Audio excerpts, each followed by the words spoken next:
नमस्ते दोस्तों। गोवा, जिसे अक्सर हम अपने खूबसूरत समंदर और पर्यटन के लिए जानते हैं, आज भारत की राजनीति का वो दिलचस्प मैदान बन चुका है जहां की हवाएं पल भर में बड़े बड़े राजनीतिक किलों को हिला देती हैं। साल 2027 का गोवा विधानसभा चुनाव अब करीब है और सियासी गलियारों में ये चर्चा तेज हो गई है कि क्या इस बार गोवा की 40 सीटों वाली विधानसभा में कोई नया चमत्कार होगा या फिर पुरानी सत्ता अपनी पकड़ बनाए रखेगी। ये चुनाव सिर्फ सरकार बनाने का नहीं, बल्कि गोवा की अस्मिता, यहाँ के पर्यावरण और यहाँ के स्थानीय युवाओं के भविष्य का चुनाव होने जा रहा है। दोस्तों, गोवा की राजनीति हमेशा से ही उलटफेरों के लिए जानी जाती रही है। एक तरफ सत्ताधारी बीजेपी अपनी मजबूत पकड़ और विकास के दावों के साथ मैदान में है, तो दूसरी तरफ कांग्रेस अपने पुराने जनाधार को फिर से समेटने और सत्ता में वापसी करने की पूरी कोशिश कर रही है। लेकिन इस बार की लड़ाई पिछली बार की तरह दो तरफा नहीं है। आम आदमी पार्टी की बढ़ती मौजूदगी और रेवोल्यूशनरी गोअन्स जैसी स्थानीय ताकतों ने मुकाबले को काफी पेचीदा बना दिया है। इसके साथ ही एमजीपी और गोवा फॉरवर्ड पार्टी जैसे क्षेत्रीय दल भी किंग मेकर बनने की दौड़ में शामिल हैं। गोवा के इस चुनाव में दल बदल की राजनीति, बेरोजगारी, माइनिंग का मुद्दा और बढ़ती महंगाई जैसे विषय जनता के मूड को काफी प्रभावित कर रहे हैं। उत्तर गोवा से लेकर दक्षिण गोवा तक हर सीट पर समीकरण बिल्कुल अलग है। क्या इस बार गोवा की जनता आयाराम गयाराम की राजनीति को नकार कर एक स्थिर सरकार चुनेगी?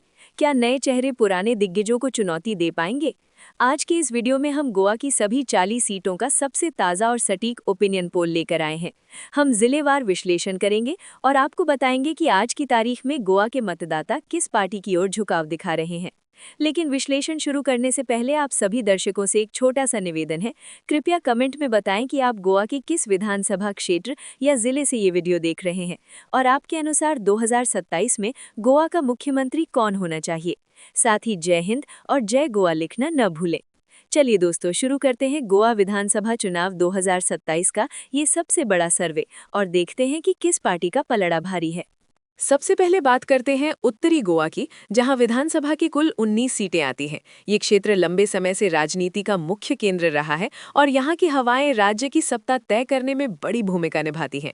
हमारे ओपिनियन पोल के अनुसार यहाँ भारतीय जनता पार्टी काफी मजबूत स्थिति में नजर आ रही है और 12 सीटों पर अपनी जीत दर्ज कर सकती है। वहीं कांग्रेस यहाँ 5 सीटों पर अपनी बढ़त बनाने की कोशिश कर रही है।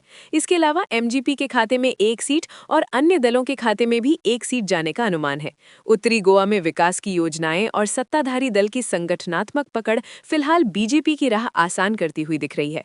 इसके बाद रुख करते हैं दक्षिण गोवा जिले का, जहां विधानसभा की कुल 21 सीटें आती हैं। यहां का चुनावी मुकाबला हमेशा से ही काफी रोचक और चुनौतीपूर्ण रहा है, क्योंकि यहां के मतदाता अक्सर चौंकाने वाले फैसले लेते हैं। सर्वे के आंकड़ों के मुताबिक यहां बीजेपी और कांग्रेस के बीच काफी कड़ी टक्कर देखने को मिल रही है।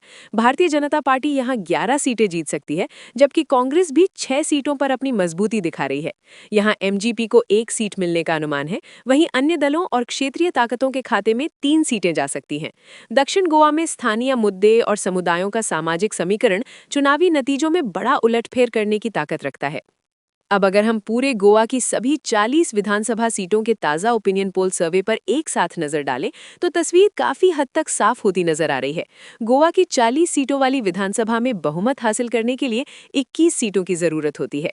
हमारे इस सर्वे के आंकड़ों के अनुसार भारतीय जनता पार्टी कुल 23 सीटों पर बढ़त बनाकर पूर्ण बहुमत के साथ एक बार फिर सरकार बनाती हुई दिख रही है। वहीं मुख्य विपक्षी दल कांग्रेस 11 सीटों के साथ दूसरे नंबर पर रह सकती है। एमजीपी के खाते में 2 सीटें जाने का अनुमान है, जबकि अन्य दलों और निर्दलियों के खाते में 4 सीटें जा सकती हैं। इन आंकड़ों को गहराई से देखें तो यह स्पष्ट है कि गोवा की जनता एक बार फिर स्थिरता और मौजूदा कामकाज पर भरोसा जताती हुई नजर आ रही है। हालांकि विपक्षी दलों का प्रदर्शन भी कई सीटों पर काफी दमदार रहने वाला है, जिससे मुकाबला आखिरी समय तक दिलचस्प बना रहेगा। दोस्तों, ये तो था हमारा आज का ओपिनियन पोल सर्वे, लेकिन याद रहे कि असली फैसला तो मतदान के दिन गोवा के मतदाता ही करेंगे। आपको क्या लगता है, क्या गोवा में फिर से कमल खिलेगा या फिर कोई नया सियासी मोड़ देखने को मिलेगा? आपके विधानसभा क्षेत्र में कौन जीत रहा है, हमें कमेंट बॉक्स में जरूर बताएं। अगर आपको ये विश्लेषण पसंद आया हो तो वीडियो को लाइक करें और गोवा चुनाव से जुड़ी हर छोटी बड़ी अपडेट के लिए हमारे चैनल को सब्सक्राइब जरूर करें। मिलते हैं अगले वीडियो में नए आंकड़ों और नए विश्लेषण के साथ। जय हिंद, जय भारत।